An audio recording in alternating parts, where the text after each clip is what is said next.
Hello, my name is Eric McCulley. I'm with River Restoration out of Salt Lake City, Utah. And today I'm going to talk to you about improving the climate resilience for bluehead sucker by improving fish passage on the Price River through Helper, Utah. I'd like to thank all of our stakeholders and participants in this project, including Helper City, who is spearheading the project since 2013. The National Park Service, RTCA, U.S. Fish and Wildlife Service, Partners for Fish and Wildlife, Trout Unlimited, the Department of Natural Resources for Utah Watershed Restoration Initiative, Carbon County, and the Utah Office of Outdoor Recreation. We couldn't do it without this group, so I appreciate all the support and help we've had over the years. A little background on Helper. You can see the map here. Grand Junction is over to the right, and Provo, Utah, and Utah Lake are over to the left. So Helper's about halfway in between Salt Lake City and Grand Junction. Carbon County has about 2,200 people, so it's a sparsely populated rural county. And the project is mostly at the mouth of the Price Canyon. The main history of Helper is it was a railroad hub, and Helper actually means denotes the trains that help push the coal up over the mountain to get over to the other side. The Price River is about 495 square mile drainage basin, and the most notable feature up high is on the star, which is the Schofield Reservoir, and it's about 65,000 acre feet of active capacity. The total length of the river is 130 miles, and it's been very affected by diversions and other alterations to the river. But the river can be very flashy, and thunderstorms can come through and really affect the hydrology, and that's one of the challenges that we have. So the main focus of the project has been improving habitat for fish. This is a list of native game fish, non-native game fish, and non-game fish that are found within the Price River. There's also bluehead sucker and long-nosed dace found in the Price River through Helper. And the main focus of our projects have been to improve passage for bluehead sucker. The suckers are not a jumping fish. They swim around on the bottom, and they can swim up to about 5 feet per second. So we have to work on how we can help the fish swim through. So real briefly, I want to just let folks know, why this might be important to your projects. And I think one of the main reasons is that we do have many obsolete diversions and infrastructure throughout watersheds across the United States and around the world for that matter. There's tens of thousands of small dams that were built up to 100 years ago, and they're in a condition now where they either need to be maintained or they need to be taken out. And there's a lot of momentum now in removing these, in addition to providing for connectivity for fish, native fish, and also sport fish. You can also improve riparian areas. As you do this work, you go in and you create some disturbance, but you are able to improve the riparian areas, and you can also get the communities involved. So that's the main focus of this. You can also bring together lots of different funding sources, from water quality to habitat to aquatic and riparian habitat improvements, and then also improvements for society and outdoor recreation. So in order to develop a project like this, we first try to look at the opportunities. So in 2013, a river restoration plan was created for the town of Helper. It's about 2 miles through town, and there were about 7 or 8 main focal locations, but there are really 6 barriers for fish passage, and that's been the main focus. there are other opportunities in the future. So the opportunities we had were to provide fish passage, remove navigation hazards, increase fish habitat, do riparian restoration, and do community education. There's also constraints on the project. And we try not to start with the constraints because it makes it really hard to get out of the starting gate if you think about all the difficulties you have ahead. But at this time, we're actually at phase 6 of 6. And so we've completed 5 phases. And it all started with a beginning pilot project that I'll show you some pictures of. But the challenges are, funding, where are we going to get funding for this? The hydrology is very challenging in this situation. We had a storm upstream a couple years ago, and it was running about 50 CFS, and we estimated that it potentially went up to 9,000 CFS in half an hour or an hour from over a 2-inch rainstorm in 15 minutes up canyon. So that's kind of a hard situation to plan for. And it did create some damage. But for the most part, we got past that and we learned from it. Private property is another consideration. A lot of times folks just don't want you working on their property. But the way we got around that was we actually, developed this beach at Helper and with the pilot project, and then people started to see the benefits. And then folks started actually asking the city of Helper, hey, can you help us out with our part of the river? Because the river has become a real central point, especially with the loss of coal income and things like that in this rural area. There's also disconnected floodplains.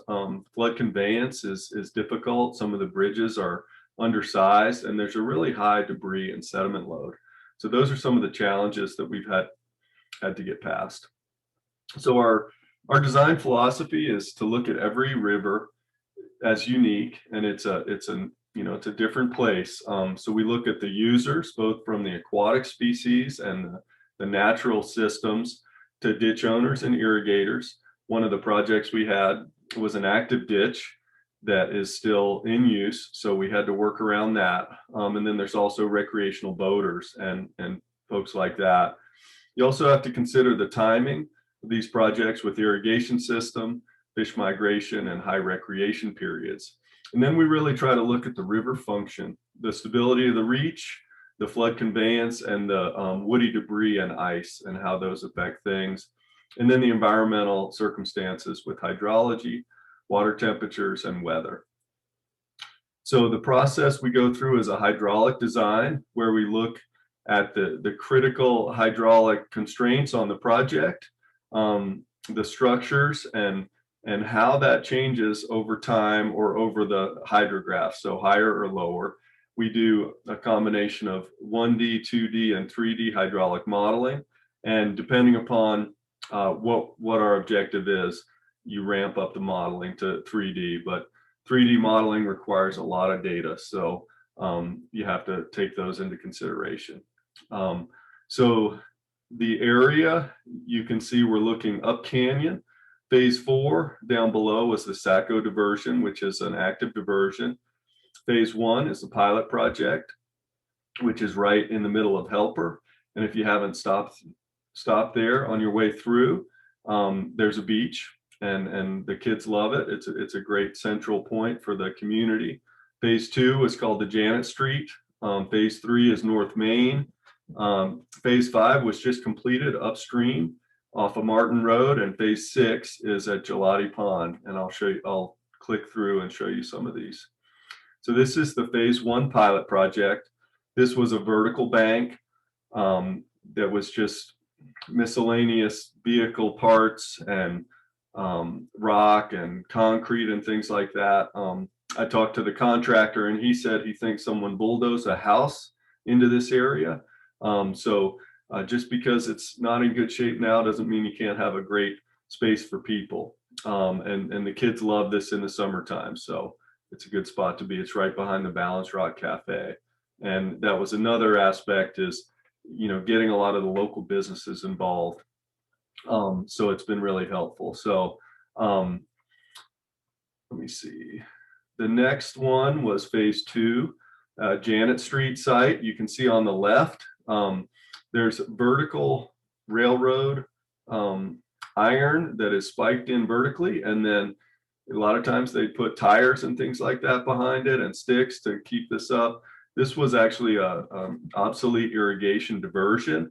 The irrigation was all consolidated upstream. You can see on the right side of the left photo, there's a Bronco in there, and the one negative comment we got on any of the projects was that they used to like to fish off of that Bronco. But on the right, you can see post-construction. We did a large rock grade control structure, and it drops down with 3 drops instead of 1. And this provides, passage and longitudinal connectivity.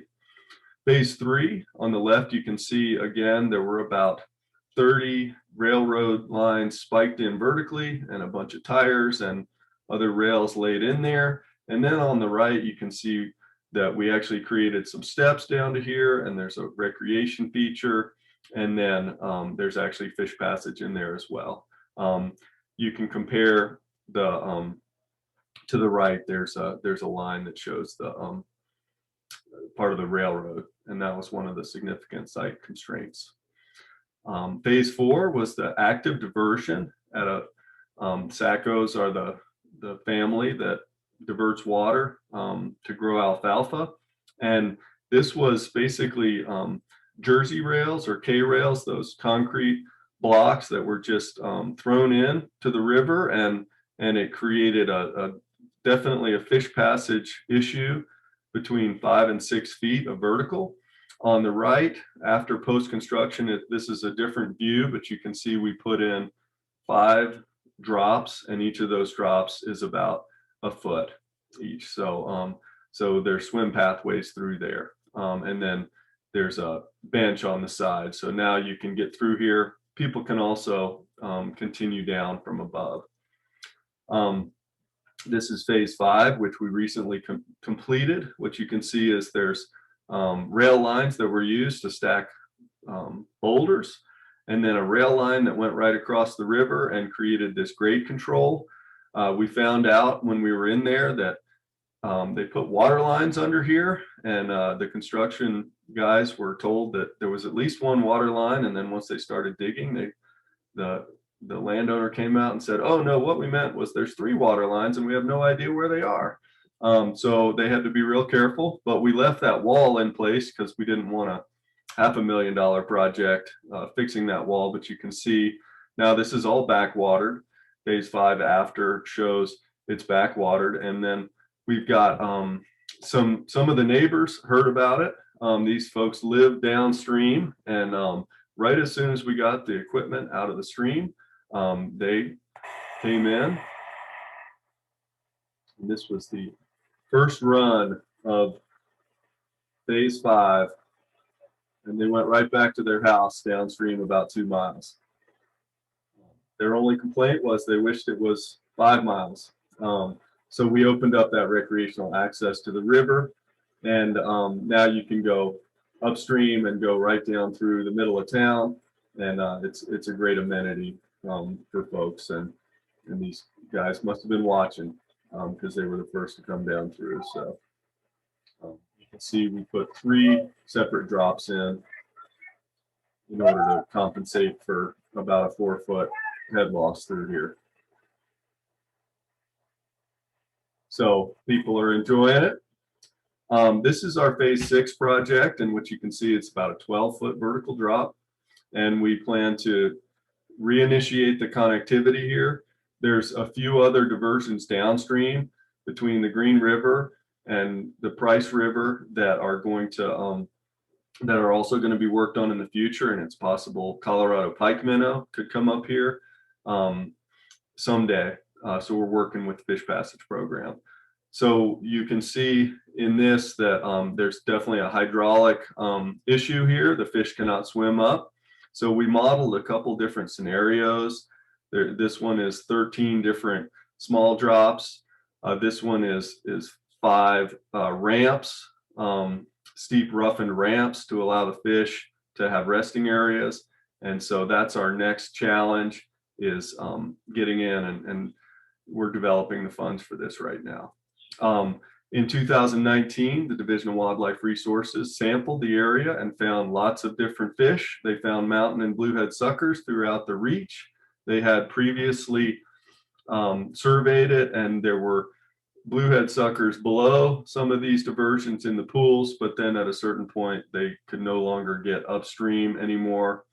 So we've reconnected the habitat. They also released Colorado River cutthroat into the river. And a friend of mine actually purchased a house down here, and he fishes right out of his back door. So it's been great for the community, and that's been one of the big aspects. And there was a lot of discussion in last week on the benefits of getting the communities involved, and we've actually got the middle school kids and a lot of folks, and it's been great for the community. It's been great for the resources, and one more to go, and then we'll go up and downstream. So that's all I have for today, and I look forward to taking folks' comments and talking to you in person. Thank you.